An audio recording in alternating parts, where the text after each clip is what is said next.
देख रहे हैं जीटीवी भारत। वक्त हो चुका है खबरों का, आइए बढ़ते हैं आज की खास खबरों की ओर। धन्यवाद देता हूँ। ये शादी के कार्यक्रम में शामिल होने आए थे हमारी पार्टी के और नेताजी से जुड़े हुए दोनों परिवार बहुत पुराने हैं। हिंदी खबर ऊपर करना। नेताजी ने जब से शुरुआत की होगी दोनों परिवार लगातार नेताजी के साथ पार्टी को मजबूत बनाते रहे हैं। आज उनके ही परिवार में एक शादी के कार्यक्रम में शामिल होने आया हूँ।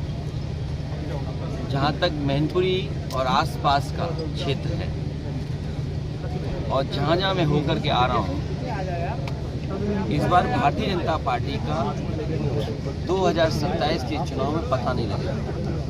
उनका सफाया होने जा रहा है और उसी वजह से आप देखते होंगे जब सरकार के पास कोई अपनी उपलब्धि नहीं बचती, अपनी नाकामी छिपाने के लिए नए नए कानून, नई नई घटनाएं करते हैं और कोशिश करते हैं कि जनता उसी में उलझ जाए। आज सुप्रीम कोर्ट पे हमें भरोसा है कि वक्फ बिल पर जो भावना से, जिस जन भावना से सुप्रीम कोर्ट सुन रहा है, हमें उम्मीद है भारत सरकार ने और खासकर भारतीय जनता पार्टी ने जो फैसले लिए सदन में, क्योंकि बहुमत है उनका, बहुमत पास तो कर लिया, लेकिन लोकतंत्र में हमें भरोसा है सुप्रीम कोर्ट पर कि वक्फ बिल में जो देश के मुसलमान भाई चाहते हैं उनके पक्ष में फैसला होगा। और केवल समाजवादी पार्टी नहीं, देश के तमाम संगठन और सभी दल और व्यक्तिगत रूप से भी कई लोगों ने कोर्ट में ले जाकर के अपनी बात रखने का काम शुरू किया। जहाँ तक चुनाव है, ये जो दिखाई दे रहा है आपको, भारतीय जनता पार्टी घबराई हुई दिख रही है, क्योंकि इनके पास महंगाई का जवाब नहीं है। डीजल पेट्रोल महंगा हो गया, नौकरी रोजगार है नहीं। किसान जब अपनी फसल की कीमत मांग रहा है और आप देखिए गेहूं कट रहा है पूरे उत्तर प्रदेश में। पहली सरकार ये होगी जो पाबंदी लगा रही है कि इससे ऊपर आप गेहूं नहीं खरीद सकते। कहीं दुनिया में आपने सोचा होगा कि पाबंदी लगेगी? आप जो कंपटीशन होना चाहिए जिससे हमारे किसानों को कीमत अच्छी मिल जाती है, वो तो आड़तिया लोग लगे हुए हैं, थोड़ा बहुत प्रयास कर रहे हैं, कीमत मिल रही है किसान को। अगर सरकार चाहती तो इस समय गेहूं की कीमत सरकार चाहती तो और ज्यादा अच्छी मिलती किसान को। अंतर्गत व आड़तियों के माध्यम से बड़े बड़े सेठों पर ये गेहूं जा रहा है और वही सेठ आम जनता को बिस्किट के माध्यम से, पैकेज आटा के माध्यम से, केक के माध्यम से आपको हमको महंगा खरीदने के लिए मजबूर कर रहे हैं। ये सरकार के फैसले, सरकारी नीतियां गलत हैं। नीतियां अगर सही होती तो हमारे किसान को पैदावार की और अच्छी कीमत मिलती। ये बिहार में आपका एनडीए गठबंधन मिलकर लड़ेगा क्या? ये धार्मिक मुद्दों का आधार बनाया जा रहा है। भारतीय जनता पार्टी जब कमजोर हो जाती है तो वो कम्युनल रास्ता अपनाती है। अयोध्या की हार के बाद पूरे देश ने देखा कि किस तरीके से भारतीय जनता पार्टी की कम्युनल पॉलिटिक्स खत्म हुई है। ये जितना भी वक्फ बिल लाया जा रहा है और खासकर अल्पसंख्यकों पर अन्याय हो रहा है, अभी तक तो ये मुसलमान भाइयों पे कर रहे थे अन्याय। ये इतने ताकतवर हो गए बीजेपी के लोग कि किसी की परवाह नहीं कर रहे हैं। जैन समाज के लोगों का मंदिर छीन लिया मुंबई में, सोचिए आप। मध्य प्रदेश में कई जैन समाज के लोगों पर अटैक किया। जो मुनि हैं उन सब ने सब कुछ छोड़ दिया है, सब त्याग कर देते हैं। उसके बाद भारतीय जनता पार्टी क्या चाहती है उनसे? क्रिश्चियन से एंग्लो इंडियंस का एक हाउस में उनका सीट रिजर्व होती थी, आरक्षण था, वो छीन लिया। जीएसटी कानून ला करके व्यापार छीन लिया, नोटबंदी ला करके सबका रुपया छीन लिया। ये केवल छीनने का काम करते हैं और दुनिया में हमारा कोई डंका नहीं बज रहा, ना हम कहीं के विश्वगुरु बन पा रहे हैं। हर देश आपको धक्का मार रहा है। अमेरिका अपनी अर्थव्यवस्था सुधारने के लिए पाबंदियां लगा रहा है, टैरिफ लगा रहा है। बताओ भारत सरकार क्या कर रही है अपनी अर्थव्यवस्था को ठीक करने के लिए? अपने किसानों की भलाई के लिए सरकार क्या कर रही है? जब बंगाल में जो हिंसा की बात आ रही सामने, वहाँ पे लोग आंदोलन हो रहा है, उग्र हो रहा है, बीजेपी आरोप लगा रही ममता बनर्जी पे, क्या लगता है? भारतीय जनता पार्टी किसी भी घटना से राजनीतिक लाभ लेना चाहती है। जो कुछ हुआ होगा उसमें कहीं ना कहीं भारतीय जनता पार्टी का भी हाथ रहा होगा। मैं अपने पड़ोस की कहानी बता सकता हूँ, तालेग्राम की। सभी समाज, सभी समुदाय मिलकर के रहते थे, लेकिन भारतीय जनता पार्टी ने एक गरीब व्यक्ति को 10,000 रुपए दे करके और बीजेपी के नेता ने जानवर का मांस मंदिर में फेंकवाया। जब उस व्यक्ति ने मना किया कि हम नहीं फेंकेंगे, तो बीजेपी का नेता खुद गया मांस फेंकवाने के लिए, और उसका परिणाम यह हुआ कि दंगा हो गया, बड़े पैमाने पे नुकसान हुआ, दुकानें जल गई, तोड़ दी गई, आपस में सौहार्द खत्म हो गया। और फिर जब खुलासा हुआ तो 17 भारतीय जनता पार्टी के नेता जेल गए, NSA लगा उन पर। तो ये तो एक घटना उत्तर प्रदेश की मैं बता रहा हूँ। आप मुख्यमंत्री जी की भाषा नहीं जानते। उर्दू को लेकर के सुप्रीम कोर्ट ने कितना अच्छा कहा, और उर्दू को लेकर के सोचिए क्या कह रहे थे हमारे मुख्यमंत्री जी। तो ये जब कभी भी कॉर्नर हो जाते हैं, ये वक्त बिल इसलिए लाए हैं कि इनका जो वोट है वो बिखर रहा है। जो इनका वोट है वो भी इनसे नाराज है, क्योंकि महंगाई, बेरोजगारी और जिस तरीके के फैसले ले रही उससे नाराज है। अपने वोट को एक करने के लिए वक्त बिल लिखा है। ये सर का जो उन्होंने हथियार बनाया हुआ है, बिहार में जो इंडिया का चुनाव, ये आपका गठबंधन लड़ेगा बिहार में? अभी तक तो जो बातें सुनने में आ रही हैं और जो मुझे जानकारी मिल रही है कई नेताओं से, इंडिया गठबंधन वहाँ चुनाव लड़ेगा मिलकर। अध्यक्ष जी, गठबंधन को लेकर के आज कैबिनेट मंत्री ने कहा है कि यूपी में सपा कांग्रेस से इसलिए गठबंधन करती है क्योंकि मुस्लिम वोट को साधना चाहती है। कौन नेता बोल रहा है? कैबिनेट मंत्री है जयवीर सिंह, आज उन्होंने कहा है। कोई मंत्री हैं? कोई मंत्री हैं?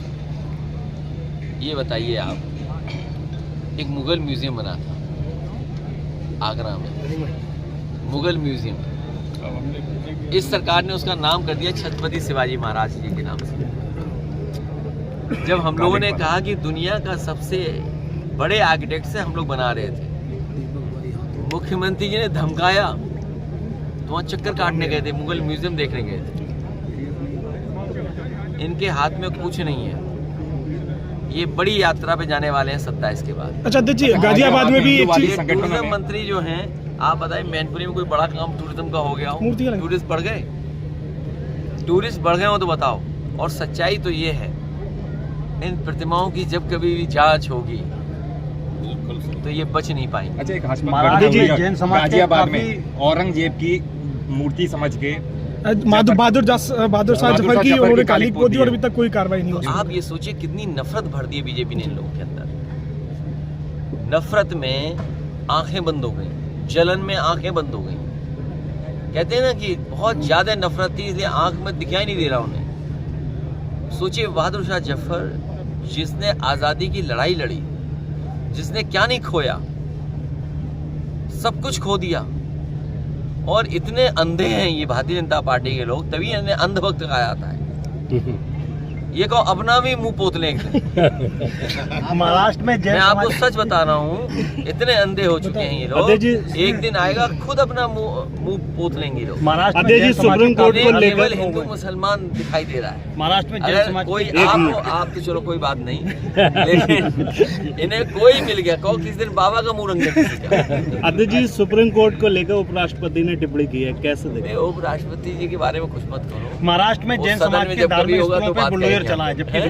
महाराष्ट्र में जैन समाज के तीर्थ स्थलों पे बुलडोजर चला है। मैंने आपसे कहा भारतीय जनता पार्टी ये जनता पार्टी नहीं है, भारतीय जमीनी पार्टी है। और जमीनी पार्टी का मतलब है कि कहीं इन्हें जमीन दिखाई जाए ये जमीन छीन लेंगे।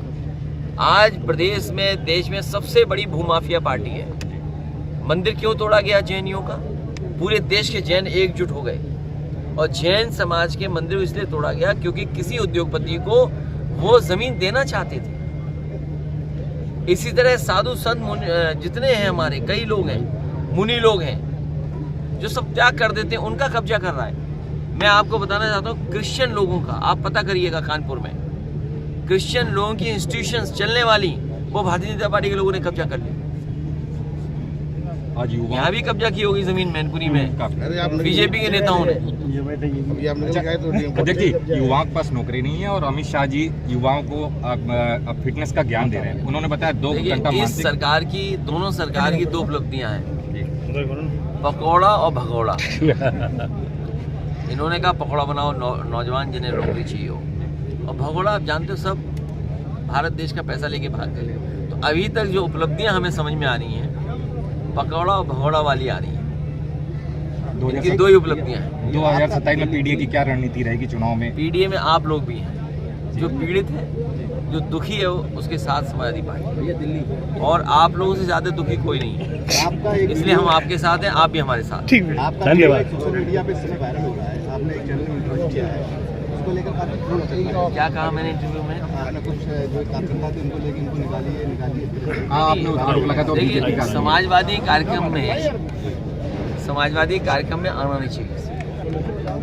और फिर जहाँ तक सवाल रामिया सुमन जी का है या कोई और बात है, तो जो वहाँ व्यक्ति मेरा इंटरव्यू ले रहा है वो तो पूछ सकता है, लेकिन आप भारतीय जनता पार्टी के नेता हैं, आपको सुनना चाहिए। मैं जब चला जाऊं तो आपको तर्क देना चाहिए कि इस बात को ऐसे नहीं ऐसे कहा जाना चाहिए था, ये घटना थी। तो भारतीय जनता पार्टी को अगर आईना दिखाओगे तो आपसे नाराज हो जाएगी। अच्छा, एक आखिरी सवाल। ममता जी ने योगी जी को भोगी बताया, देश का सबसे बड़ा भोगी है, कैसे देखते हैं ऐसे बयान को? इस तरह कोई गलत बात नहीं कही जी, और इसलिए नहीं कही जी, कि जीरो टॉलरेंस का नारा देने वाले में सबसे ज्यादा करप्शन है। जी, तहसील हो, थाना हो, सरकारी कोई भी विभाग में आप चले जाओ, जिला अधिकारी तक पे आरोप लग रहे हैं, पुलिस पे बड़े पैमाने पर आरोप लग रहे हैं। पुलिस को पकड़ रही है। सोचिए आप, बरेली में क्या घटना थी, पुलिस अपहरण कर रही है, पुलिस को ढूंढ रही है, पुलिस एफआईआर लग रही है, पुलिस को पकड़ करके पुलिस को जेल में भेज रही है। ये कहीं सुना होगा आपने? और फिर जीरो टॉलरेंस करप्शन पे बोलने वाले एक अधिकारी आईएएस अभी भी अंडरग्राउंड है। सोचिए, जीरो टॉलरेंस बोलने वाले करप्शन से एक आईएएस अंडरग्राउंड है अभी तक। ठीक है। नेताजी, जिस तरीके से राजनेताओं में एक चर्चा चली रहती है कि महापुरुषों को लेकर, क्या एक नया राजनीतिक मुद्दा बनाने के लिए? देखिए, सभी महापुरुषों का सम्मान करना चाहिए, लेकिन इतिहास में क्या छिपा हुआ है किसी को नहीं खोजना चाहिए। मैंने कई मौकों पर कहा, आप इतिहास को खोदोगे तो सौहार्द खो दोगे।